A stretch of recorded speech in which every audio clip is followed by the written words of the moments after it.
All right, everyone, welcome to the channel. My name is Mike, also known as FlyFisher530. So today I'm starting a new project, and that is going to be a full seat delete in my Jeep. Not sure if I'm going to break this into multiple videos or just, do one continuous run through the whole thing. But the plan is to do a full seat delete here in the back. I'm going to build my own DIY platform on the bottom with some access panels to get to storage underneath. And then I have a refrigerator IceCo sent me with the slide, the APL 55, which is a 55 liter or 58 quart dual zone refrigerator. And that's going to be mounted on the right side here. So I'm actually in the process now of removing my power tank mount, which is on the right side here. And then the refrigerator that's on the left is going to go on the right with the slide coming out. That'll mean I can get to the drop down table and do, food prep. And then the plan down the road, I'll have the power tank for a while, but I want to put a dual ARB compressor under the passenger front seat. The power tank's great. It's awesome.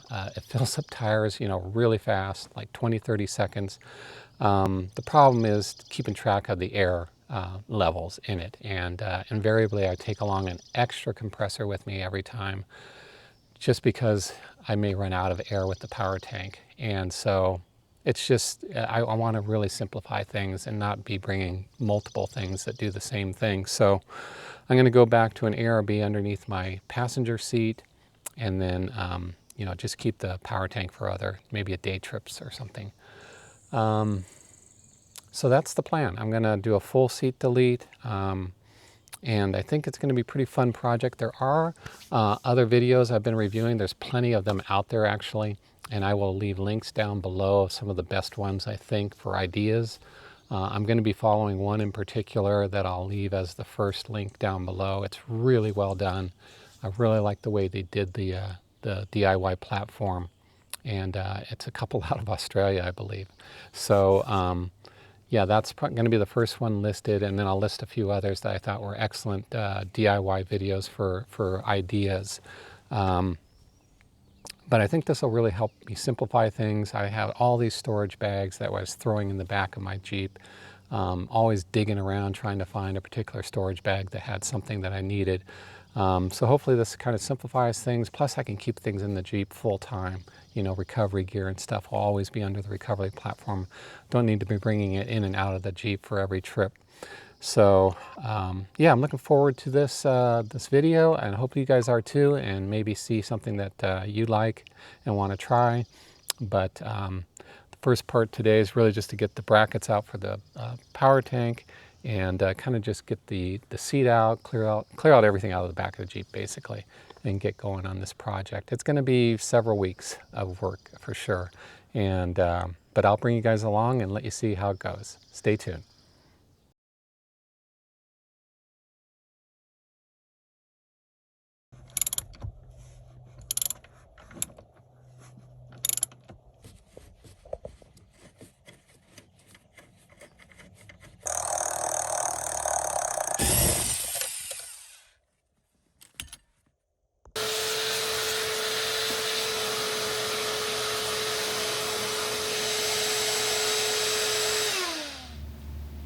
All right, so we've got the seats out, and that wasn't that difficult. An impact wrench really makes it a lot easier to get these bolts out. There are 4 in the passenger side area bolts to take out, and there's actually 6 in the driver's side area to take out. Not that difficult. Now that the seats are removed, there's a lot more room in here. Next step is to take out this piece of carpeting. There's a rear access panel to some storage in the back here of the Jeep. I'll take that panel out. Hoping to leave this carpeting in here. And if you guys don't know what this is for my DIY watering system. I'll leave a link up above for that video, but basically this goes from a water tank down to a RV pump in the back here, and then from the RV pump there's a hose that leads to my rear bumper where I can connect in a hose. So yeah, next steps is probably to take this carpeting out, the rear panel out. May have to trim off some molding as well. I'm not going to be doing like cubby areas on the side here as for storage. That may be down the road. Right now I'm focusing on a flat platform with some access panels to storage underneath, so stay tuned for that.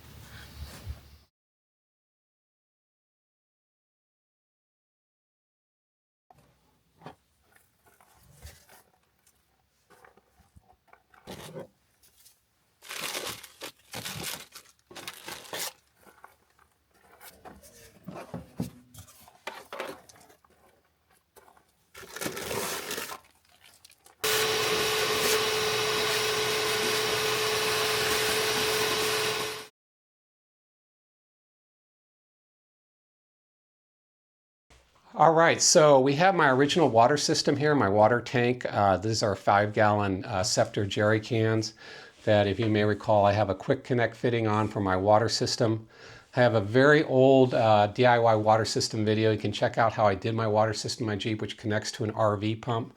But it uses these quick connect fittings on the end here to snap in the hose from my Jeep, which goes to the RV pump. And these have worked great for years. I like the mobility of a carry-out can because you can take it to a faucet nearby, like a rest station, you know, and fill it up with fresh water if you need to. And so this has worked great. The issue is I rarely on short trips use more than 5 gallons. And on long trips, it's pretty rare when I use all 10 gallons. So what I'm doing is downsizing to these 4-gallon cans. I've got 2 of these. And I'm going to put this quick connect fitting into this can. I like this can because it's very flat top. It'll allow me to put in the quick connect fitting right here.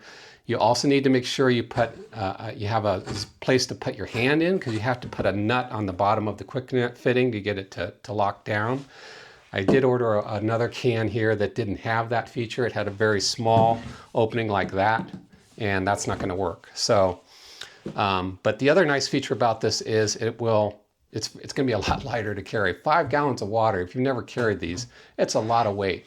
So with 1 4-gallon for short trips and 2 8-gallons for long trips will be more than enough, and allow me to lower the center of gravity. These are very top heavy and tilty, and so this will be nice. I'll be able to put it into, I'm going to have it in a way that it locks into the platform system, and yeah, I'm looking forward to that. So the next step is to put this quick connect fitting onto this can and set that up.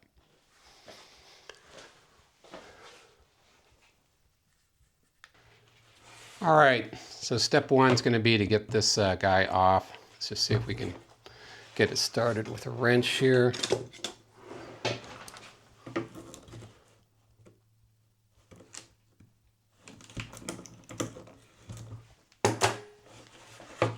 Yep, I got it loose. So we put my hand in to hold the nut, and simple as that. And then the nut is right here. So that's out, set for that can. All right, so what I'm going to need to do next is shorten up this tube. Take this washer off for now. So it's got to come down. Let's see. All right, so we need from the top here, it's about 9 1/4 inches. So if we go 8 3/4 inches on the tubing,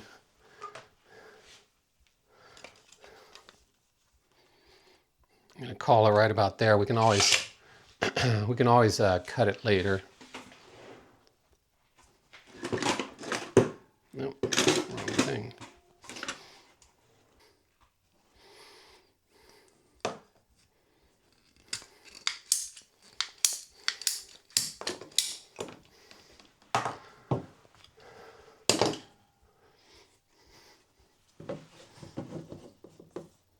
Yeah, that's pretty good. You want to just maybe a 1/2 inch from the bottom to suck up as much water as possible. So that'll work. All right, next order of business is to drill the hole.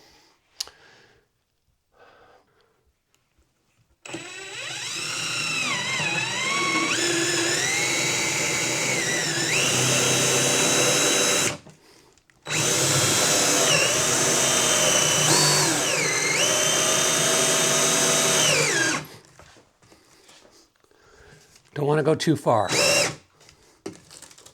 That might be enough.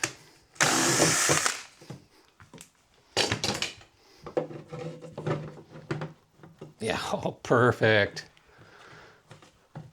All right. So, pretty simple. These quick connects are really simple. So, and if you want like a little extra security, you could put some silicone seal around that. I'm not going to do that. I'm just going to rely on this rubber washer. this is going to be the tricky part, getting the nut on the end of this thing.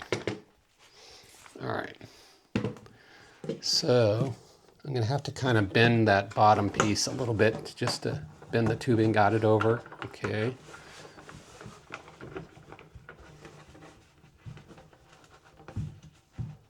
All right. It's getting there. It's getting there.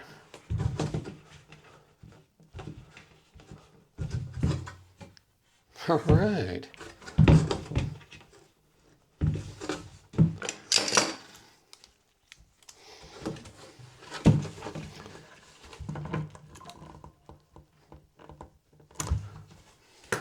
That's going to be good enough.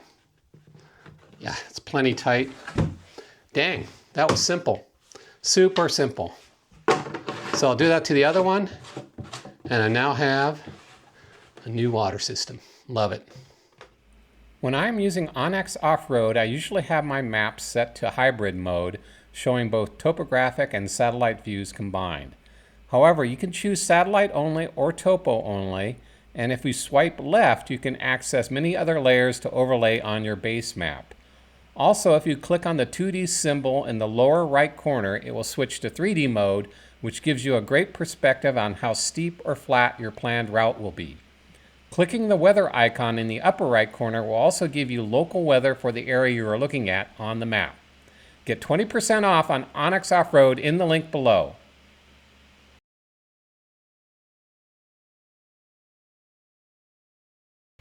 The next phase of the project was to cut the plastic side molding and carpeting so that the platform could fit flush with the inner sidewalls of the Jeep.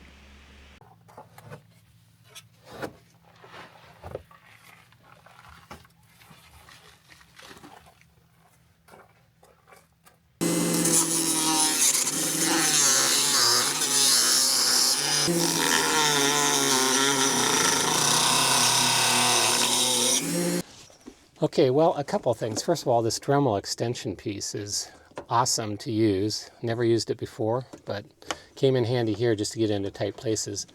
At first, I was really worried about the look of this. Actually, I don't think it's going to look that bad, but the platform will actually cover up a lot of this as it's pushed up against the side here. So not really worried too much about the look of it. And yeah, we'll see what it looks like when it comes off here.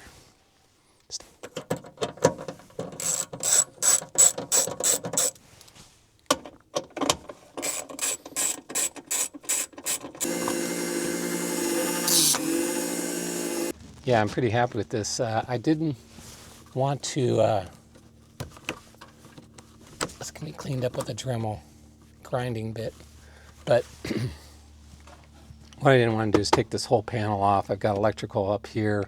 This is just a pain to take off with everything that's on there. So this will be fine because when the platform comes up against here, you really won't even notice this. So yeah, I'm happy with that. That'll work for now. And then, yeah, we'll get the carpeting off and then keep going here.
All right, so halfway there, this side is cut out.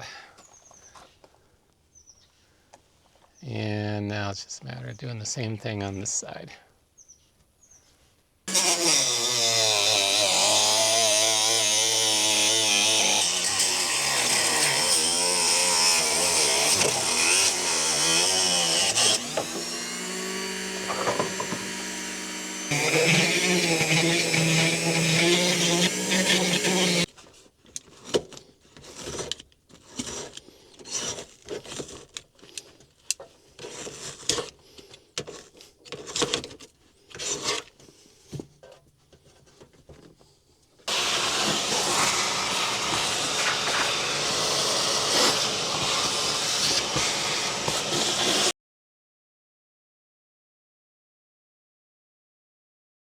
But there's one other thing I need to tackle here that I haven't seen any other video address. And I think it's specific to the JK and specific to the JKs without a subwoofer in the back. And it has to do with this panel right here, which covers a compartment underneath the floor of the Jeep, the back of the Jeep. And this panel covers up this compartment, and it has two tabs in the back here. And I'll show a little close-up video of that. And there are two tabs here that go into those brackets. And first I didn't think it was going to be a big deal. The problem is these brackets kind of are high points in the back of the Jeep. And they would lift up the plywood sheeting to be on top of, they wouldn't be able to rest on the majority of the back part of the Jeep. You would be having like two high points in the back that the panel would be sitting on. So at first, I've got a piece of 1/2-inch plywood, Baltic Birch plywood, which is more than enough, strong enough to be a rear panel for the Jeep. And at first I thought, well, no problem with those brackets. I will router out a depression underneath the bottom of the plywood to just lay over those brackets and allow the panel to sit flush on the back of the Jeep. Then I did a measurement, and those brackets, actually with the little rib that's in them, actually is about a 1/2 inch thick.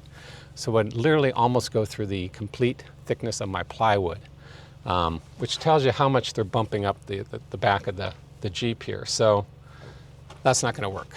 So my options were to either go to a 3/4 inch piece of plywood and router out underneath it, or take the brackets out. And I was really debating what to do, because I did want to make this as put it back to stock as much as possible. But at this point, I don't really care.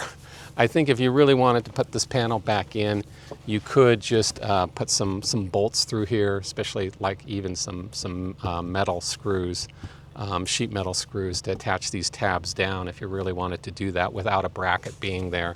Or if you want to get serious, drill through the bottom of the Jeep here, like I did for my RV pump. You could drill through and put in some lock washers or nylon nuts to really secure it down. So there is a way to deal with it if you really wanted to put that panel back someday. So I'm going to cut the brackets out. I'm just going to get rid of them, grind them down, and get rid of them. So that's my next step, so that I can make sure that when the plywood sheet goes in, it's sitting as flush as possible on the back portion of this Jeep without having any high points. So stay tuned for that.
Stay tuned for part 2, where we get started on creating the template and then transferring the outline to the plywood platform.